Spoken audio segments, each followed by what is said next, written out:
All right, well, we are continuing our study of the book of Daniel, and we're in chapter 2. We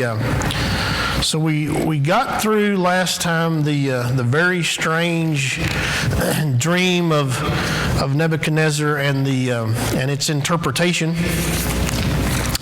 and we talked about how Daniel revealed through the power of God that it was sort of a brief synopsis of kind of what world history would look like from that time until the end. 4 great kingdoms arising, and then one at the end of at the end of all things that would be like that 4th kingdom, but different. And so we talked about that.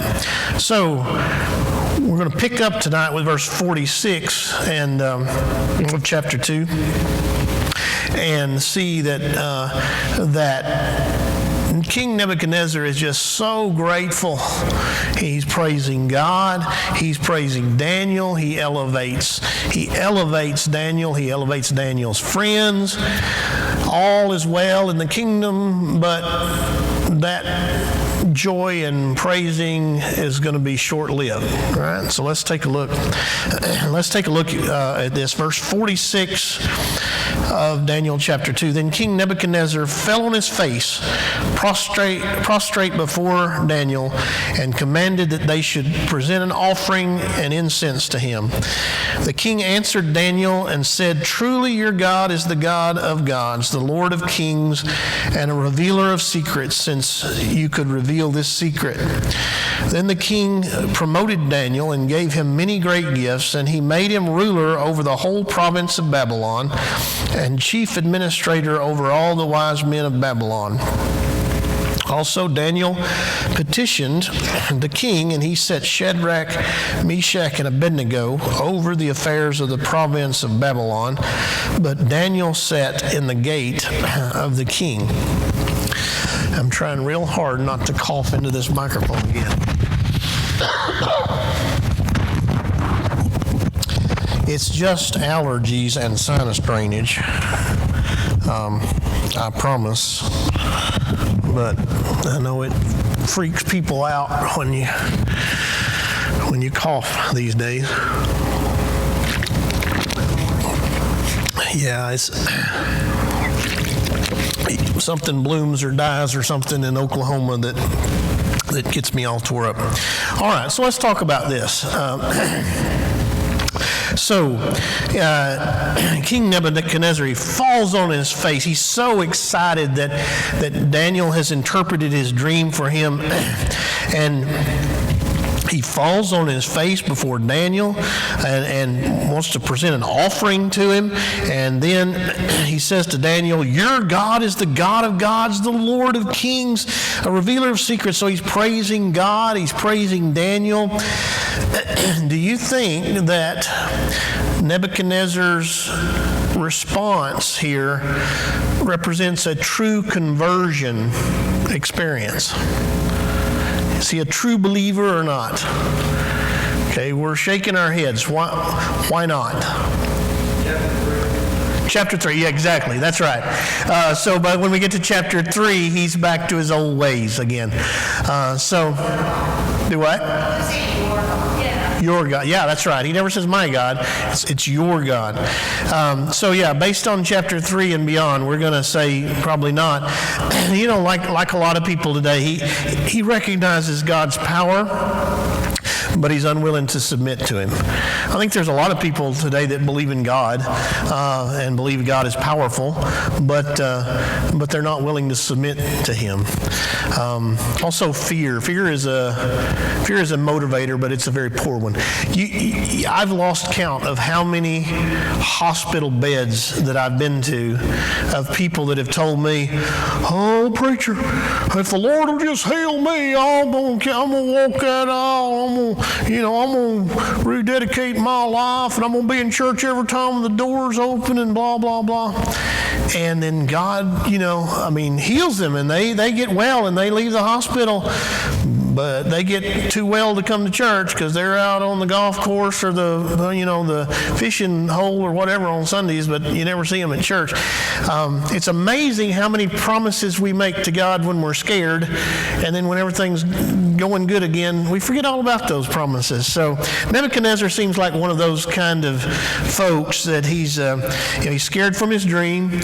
He's impressed that Daniel, through the power of God, can interpret this dream, but that's short-lived. That impression is short-lived, as we'll see in chapter 3 and beyond.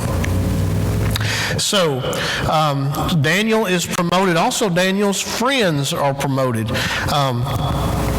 He says, verse 49, Daniel petitions the king that Shadrach, Meshach, and Abednego could be placed over the affairs of the province of Babylon. And Daniel sits in the gate of the king. So Daniel gets a promotion. So do his friends Shadrach, Meshach, and Abednego. So how does this work into the purpose of God?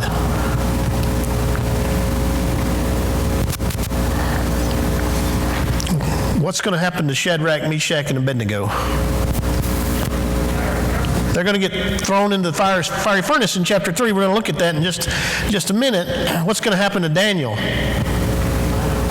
He's going to get thrown into the lion's den. So, these promotions are going to set up the incidences of the fiery furnace and the lion's den. Do you find that a bit ironic?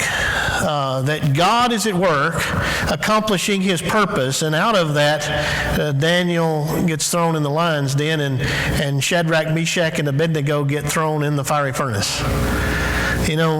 Sometimes God works not to take us out of difficult situations, but to put us in them. I think sometimes we think, well, if God is at work in my life, then everything should be smooth sailing. Not so. Sometimes it's when God is at work in your life the most that things get difficult. A very wise lady in my life once told me, and there she sits right there, just because things are easy doesn't mean it's God's will. And just because things are difficult doesn't mean it's not God's will.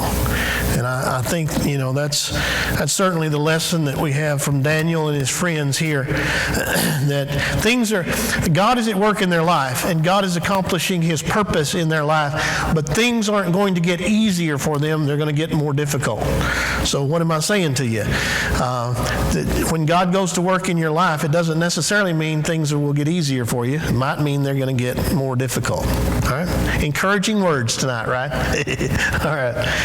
So, all right, questions on chapter 2 before we move on to chapter 3, because things are going to get difficult for some of our friends here in chapter 3. All right, let's look on then to verse 1 of chapter 3. Nebuchadnezzar the king made an image of gold whose height was 60 cubits and its width 6 cubits. So the cubit was measured. It wasn't an exact measurement. It was from your tip of your elbow to the tip of your middle finger, and that was a cubit.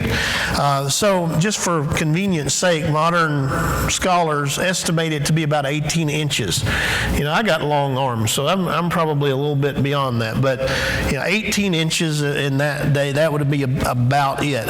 So this is 60 cubits, so that makes it out to be about 90 feet tall.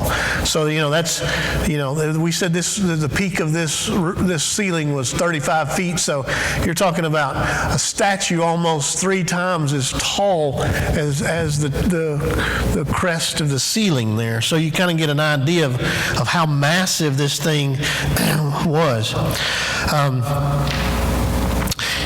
he set it up in the plain of Dura in the province of Babylon. King Nebuchadnezzar sent word to gather together the satraps, the administrators, the governors, the counselors, the treasurers, the judges, the magistrates, and all the officials of the provinces to come to the dedication of the image which Nebuchadnezzar had set up.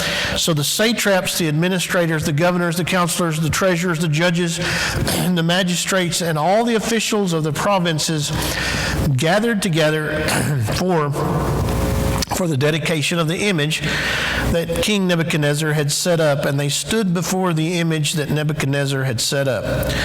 Then a herald cried aloud, "To you it is commanded, O peoples, nations, and languages, that at the time you hear the sound of the horn, flute, harp, lyre, and psaltery in symphony with all kinds of music, you shall fall down and worship the gold image that King Nebuchadnezzar has set up. And whoever does not fall down and worship shall be cast immediately into the midst of the burning fiery furnace." So at that time, when all the people heard the sound of the horn, flute, harp, lyre, symphony with all kinds of music, all the people, nations, and languages fell down and worshiped the gold image which King Nebuchadnezzar had set up. So you get this picture. 3 times, this statue of gold, 3 times as tall as this church ceiling here. And this huge band begins to play. And whenever this band starts to play, everybody is supposed to fall down and worship this great statue that King Nebuchadnezzar has set up. Now that's one of the reasons we say the conversion wasn't genuine. So where would Nebuchadnezzar get the idea to build this great statue here?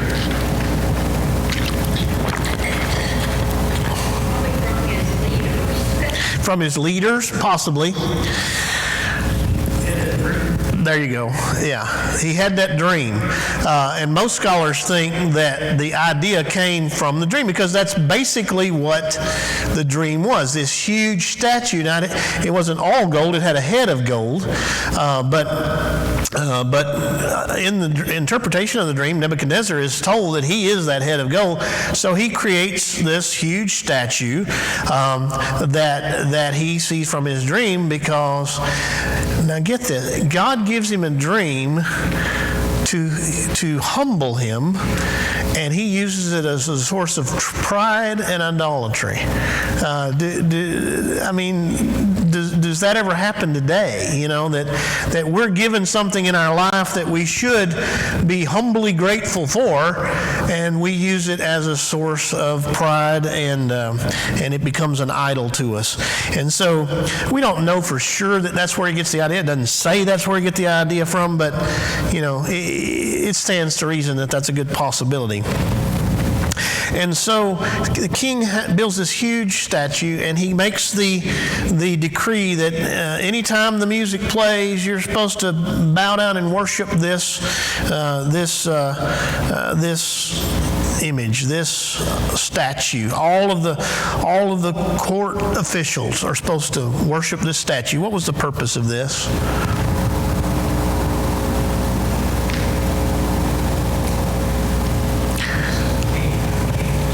Yeah, he thinks he is anyway, right? Yeah. To make him feel like a god. Yeah. So, right. He was over. Yeah, that's right. He believed himself to be the supreme. So if I've got if I've got a court full of officials, you know, my trusted men, and I, you know, am in the least way paranoid at all, which, emperors tend. One thing that seems to be a common trait among emperors is paranoia.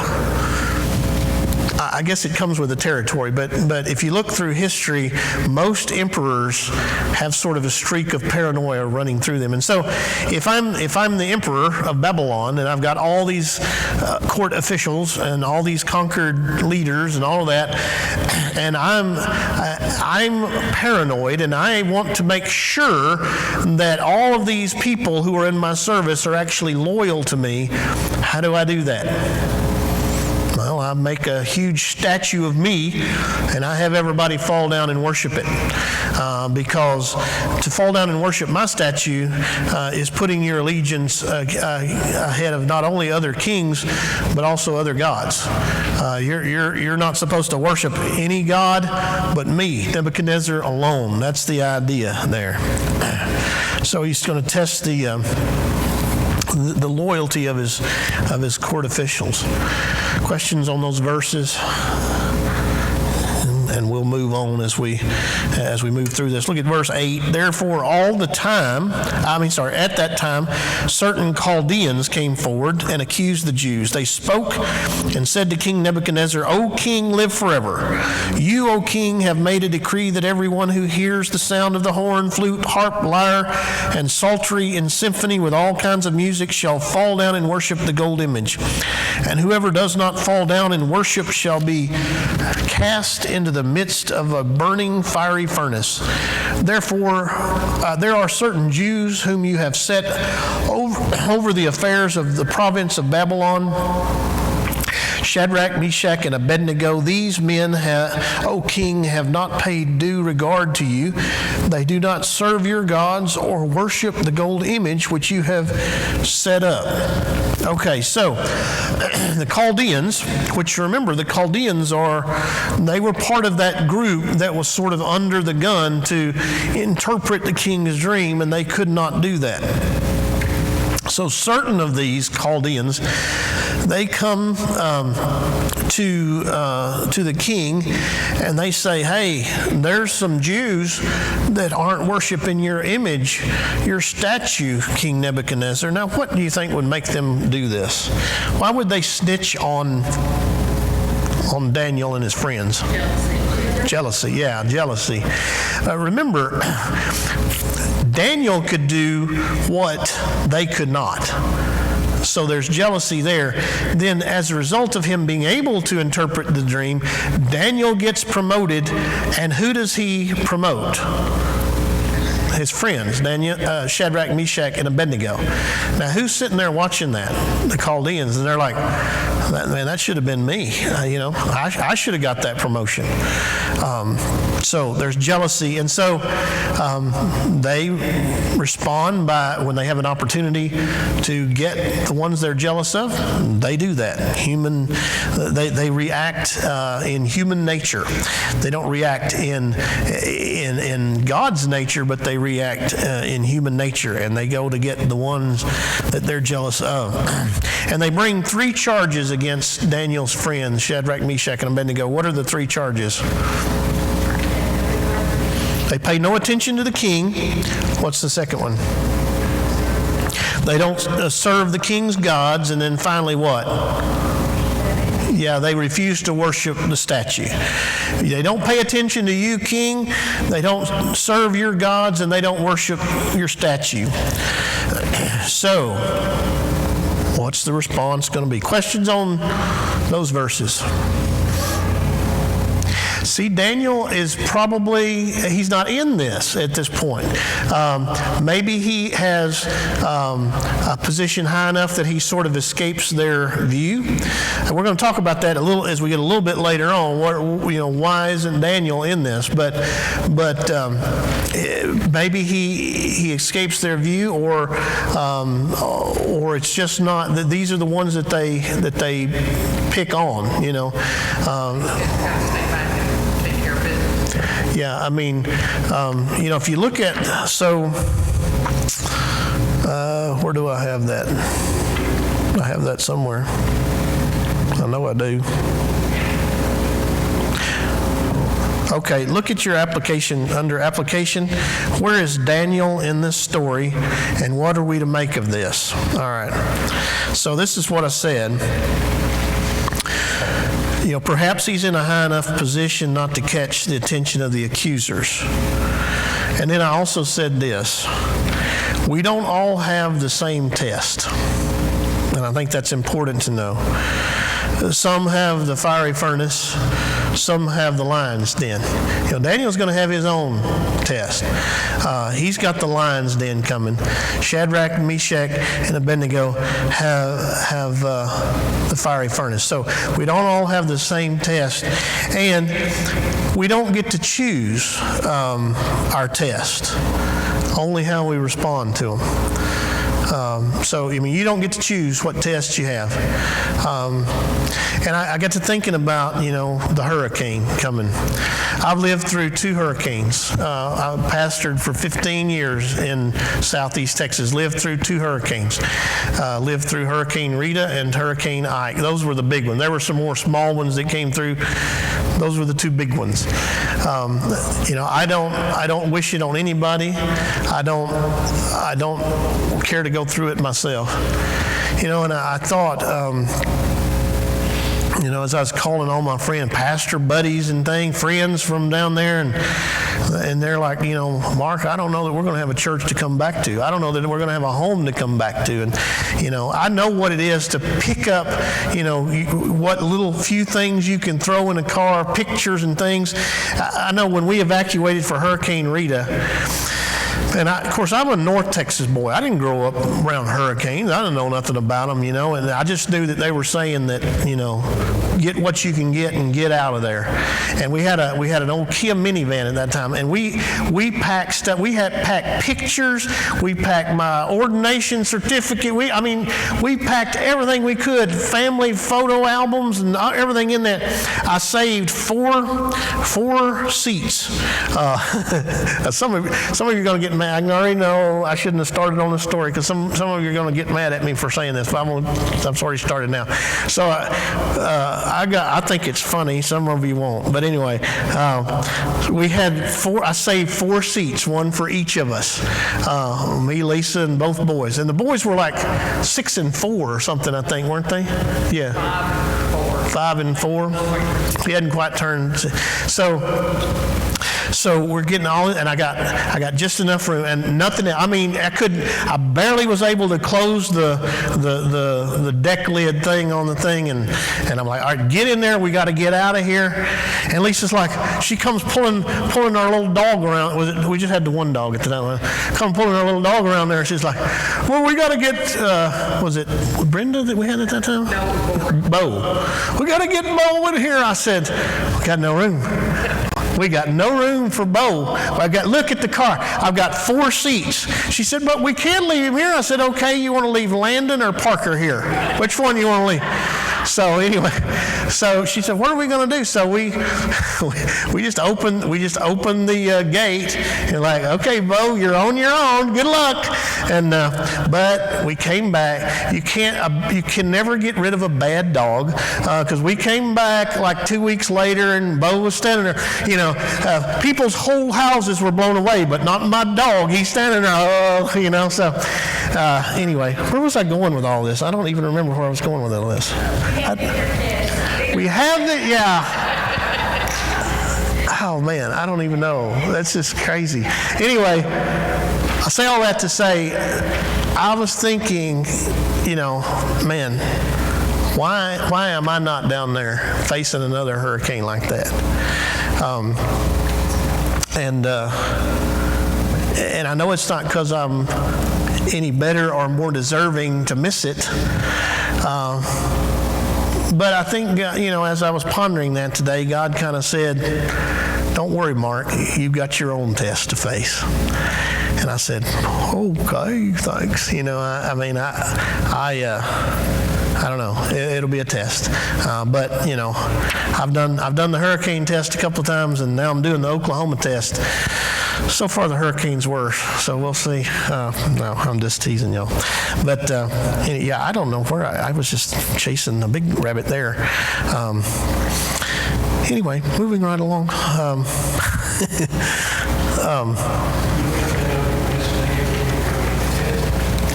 Do what? Everywhere I've been, I've had a test. I don't know. I haven't been in any place yet that I hadn't had some. Some are more difficult than others. But anyway, so how you respond to that test, that's what matters. All right, let's look on to verse 13. Boy, that was far more of an answer than you ever wanted off that question, I'm sure. Verse 13, wait a minute, is that right? No, that's not right. Chapter 3. Verse 13. Then Nebuchadnezzar, in rage and fury, gave the command to bring Shadrach, Meshach, and Abednego. So they brought these men before the king, and Nebuchadnezzar spoke, saying to them, "Is it true, Shadrach, Meshach, and Abednego, that you do not serve my gods or worship the gold image which I have set up? Now, if you are ready at the time you hear the sound of the horn, flute, harp, lyre, and psaltery, in symphony with all kinds of music, fall down and worship the image which I have made, then good. But if you do not worship, you shall be cast immediately into the midst of a burning fiery furnace. And who is the God who will deliver you from my hands?" Shadrach, Meshach, and Abednego answered and said to the king, "O Nebuchadnezzar, we have no need to answer you in this matter. If that is the case, our God whom we serve is able to deliver us from the burning fiery furnace, and he will deliver us from your hand, O king. But if not, let it be known to you, O king, that we do not serve your gods, nor will we worship the gold image which you have set up." Boy, you gotta like those guys, don't you?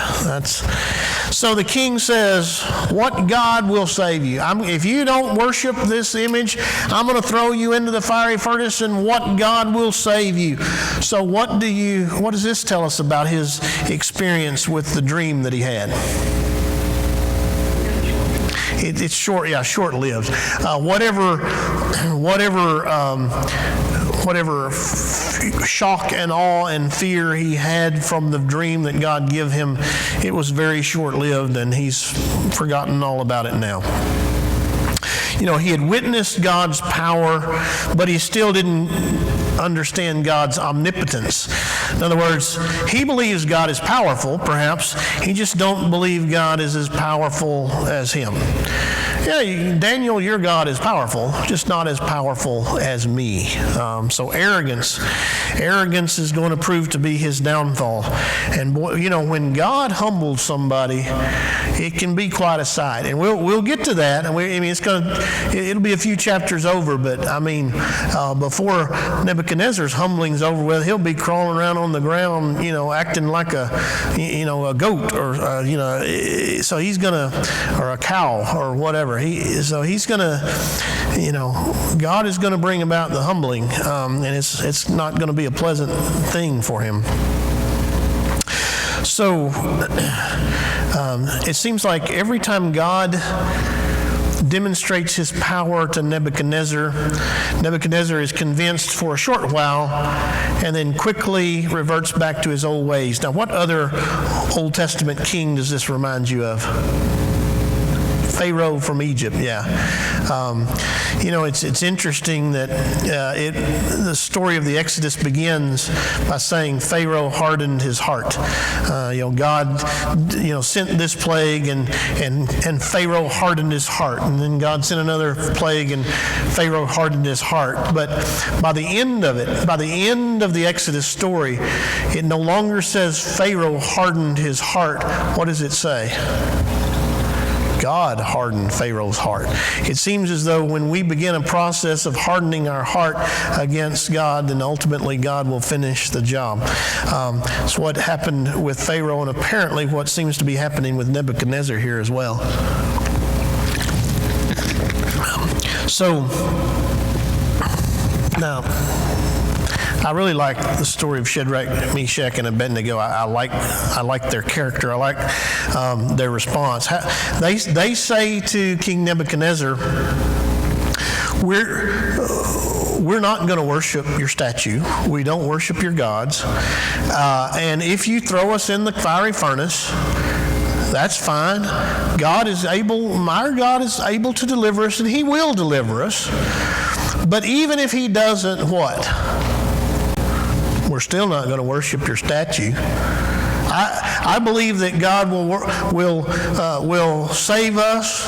I know He can save us, but even if He doesn't, we're still gonna worship you. They made up their minds before the test came.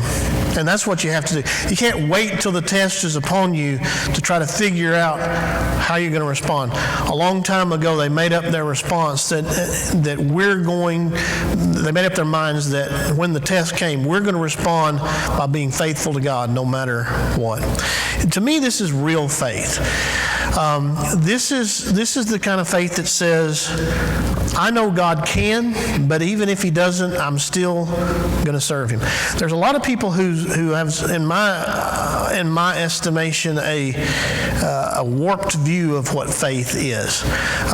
They say, "Well, I'm just gonna believe God that He's going to answer this prayer and He's going to deliver me from whatever it may be, whether it's cancer or whether it's financial issues or whatever it may be."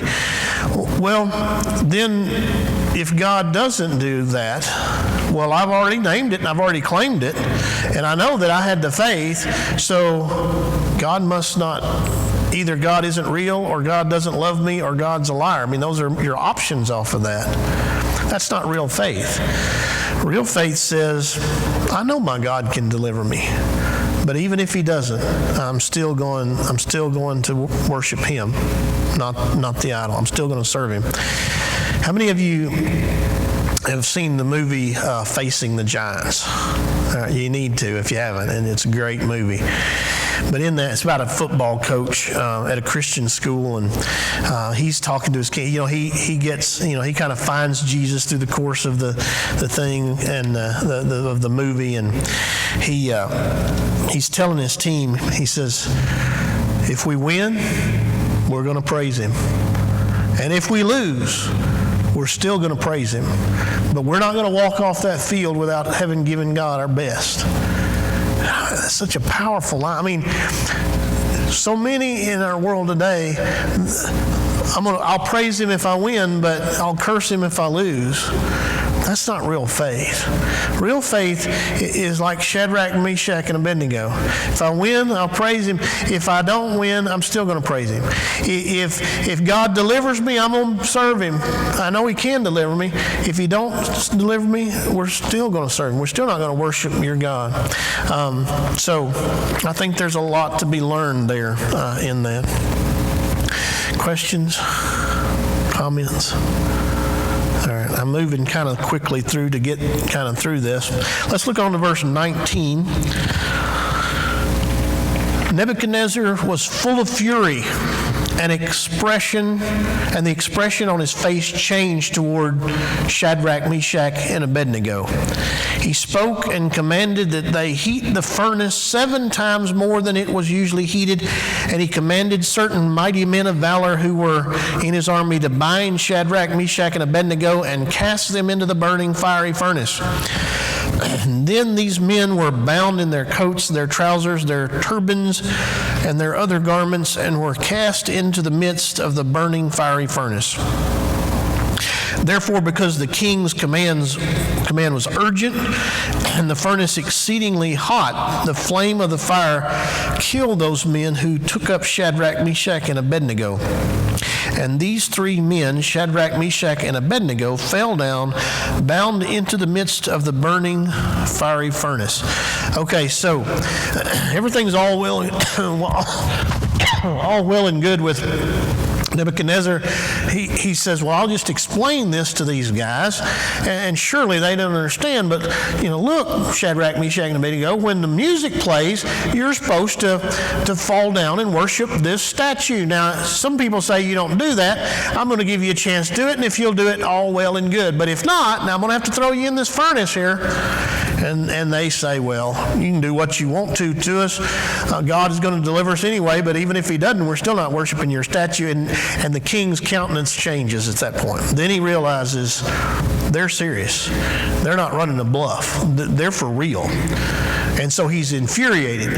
He's infuriated because he can't control them. So I just gave you that answer. Why was the king furious? He took it as a personal affront to him. And he was mad that he couldn't control them. And so he says, heat that furnace 7 times hotter than normal. And this is another way of saying what? What? Okay, hotter than hell. Yeah, well, yeah, that's probably that gets at the idea of what he was meaning. You know, and as hot as possible, heat it up as hot as it can. Let's get it as hot as it can be. 7 to the ancient world was considered a perfect number, or the number of completeness. So to say heat it 7 times hotter than we've ever heated it before, that's like him saying you heat that up as hot as you can get it, and we're going to throw these guys in. So exciting stuff here, right? All right, let's find out what happens. Verse 24, then King Nebuchadnezzar was astonished, and he rose in and was astonished. He rose in haste and spoke, saying to his counselors, did we not cast 3 men bound into the midst of the fire? And they answered and said to the king, true, O king. Look, he answered, I see 4 men loose walking in the midst of the fire, and they are not hurt, and the form of the 4th is like the Son of God. Then Nebuchadnezzar went near the mouth of the burning fiery furnace, spoke, saying, Shadrach, Meshach, and Abednego, servants of the Most High God, come out and come here. And then Shadrach, Meshach, and Abednego came from the midst of the fire. And the satraps, administrators, governors, and kings, counselors gathered together, and they saw these men on whose bodies the fire had no power. The hair of their head was not singed, nor were their garments affected, and the smell of fire was not on them. Nebuchadnezzar spoke, saying, blessed be the God of Shadrach, Meshach, Abednego, who sent his angel and delivered his servants who trusted in him. They have frustrated the king's word and yielded their bodies that they should not serve nor worship any god except their own. Therefore, I make a decree that any people, nation, or language which speaks anything amiss against the God of Shadrach, Meshach, and Abednego shall be cut in pieces, and their houses shall be made an ash heap, because there is no other God who can deliver like this. Then the king promoted Shadrach, Meshach, and Abednego in the province of Babylon. So they get another promotion. They might be thinking, okay, king, after the last promotion, I get thrown in the furnace. Now you're going to promote me again. So the king has them thrown into the fiery furnace. It's hotter than it's ever been before. So hot that the men that throw them in there burn up. They fall down, but they don't burn up. And when they look down in there to see the fate of the 3 men, Shadrach, Meshach, and Abednego, what do they see? 4th man in there. You remember that old, I think it's like a Southern gospel song about that 4th man walking in the fire. I don't know. I'm not the Chuck Wagon gang man, but anyway, it's a pretty good song anyway. Lisa's going to sing it for us.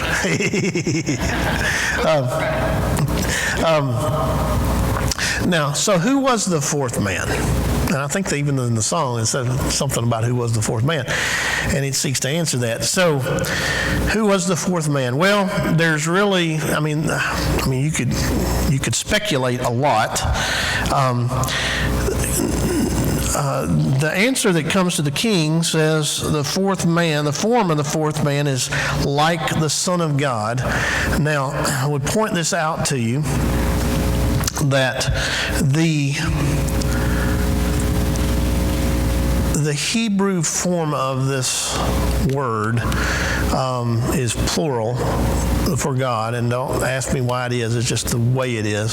So it could be translated the Son of God, big G, or it could be translated Son of the Gods, little g.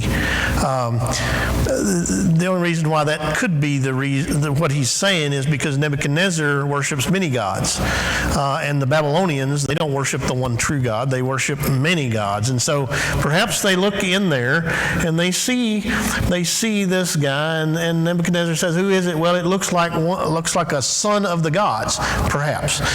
Perhaps they did mean son of the one true God. Maybe they had seen enough to believe that Shadrach, Meshach, and Abednego's God is the one true God.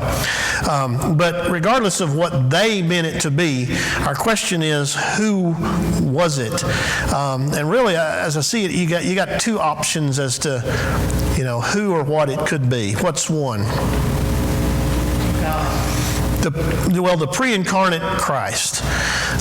You got Jesus Christ, the pre-incarnate Christ, and the other one would be what? An angel. And really, that's the only two options that you got. Now, if you look in verse 28, now I'm reading out of the New King James Version, and this is King Nebuchadnezzar that's speaking, and he says that, blessed be the God of Shadrach, Meshach, and Abednego. He sent his angel. Mine has a capital A. That means that it's taking that term angel to be like the angel of the Lord or the pre-incarnate Christ. I also have it footnoted in my footnotes that it could be little a angel. So I think those are your two options. It's either the pre-incarnate Christ or it's an angel that's there delivering Shadrach, Meshach, and Abednego and keeping them safe. In any case, it doesn't really change the interpretation or the meaning of it all. In either case, God is protecting his people, his servants, and that's what's important. So, the accusers get their comeuppance in the form of a decree that anybody who speaks ill of the God of Shadrach, Meshach, and Abednego, his house will be made an ash heap because there is no king, there's no God like the God of Shadrach, Meshach, and Abednego. So, basically, now you get put in place anybody that speaks evil of God, their house will be an ash heap. So the punishment of the accusers is reminiscent of what other Old Testament story?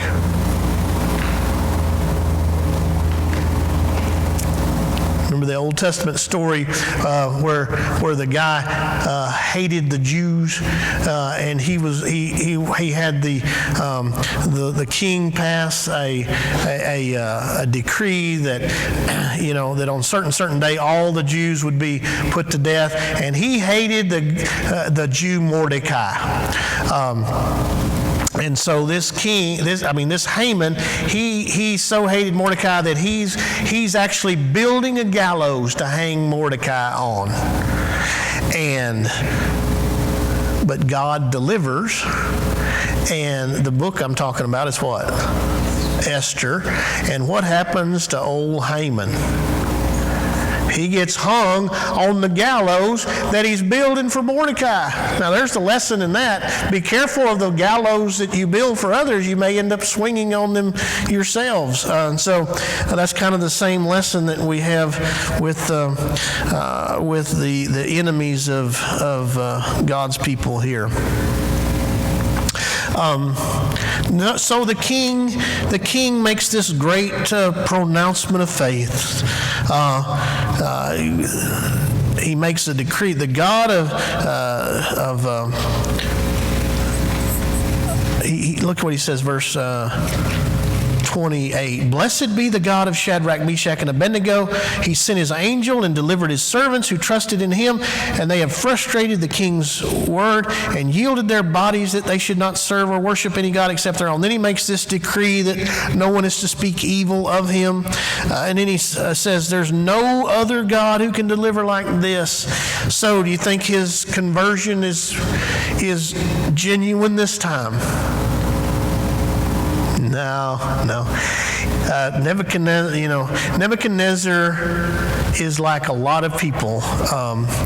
It's easy to, well, Jesus would put it this way: "These people honor me with their lips, but their heart is far from me." I think that's what we get with Nebuchadnezzar here, and it's a very superficial pronouncement with no real commitment behind it, which. That's true. Being awed by God's power is not saving faith. That's true. So, in your little application thing, where we've answered the "Where is Daniel" in this story. So, look at what lessons do we learn about trials from this story. Here's some of the things that I said, and I'm sure you can add to the list. I said this: sometimes God leads us away from the trials, and sometimes He leads us into them. When Jesus is baptized in the Jordan River by John, he is what immediately happens next? He's led to the wilderness for temptation. Who leads him to the wilderness for temptation? The Spirit. It's not Satan. Oh, Satan's waiting for him when he gets there. But he's led into the wilderness by the Spirit to be tempted by the devil. So sometimes God will lead us away from the trials. Sometimes He leads us to them. Second, God deserves our obedience whether He chooses to deliver us or not. We need to have the attitude of Shadrach, Meshach, and Abednego. I know God can deliver me, but even if He doesn't, I'm still going to serve the Lord. That's real faith. Third, God will walk with you through the fire. God's not going to leave you alone. You may have to walk through the fire, but you won't have to walk through the fire alone. He'll be with you. And four, just because things are easy doesn't mean God's in it. Just because they're difficult doesn't mean He's not. So, food for thought there. Questions or comments? Maybe you see some more lessons in this. All right, well, I've enjoyed studying with you tonight. Hope the Lord has blessed you as well. We'll come back next week and pick up with chapter 4 and see what's in store for our heroes next time. Let's close in a word of prayer. Heavenly Father, thank you for the chance to study your word, and thank you for how you speak to us through it, Lord. Help us, God, to have the kind of faith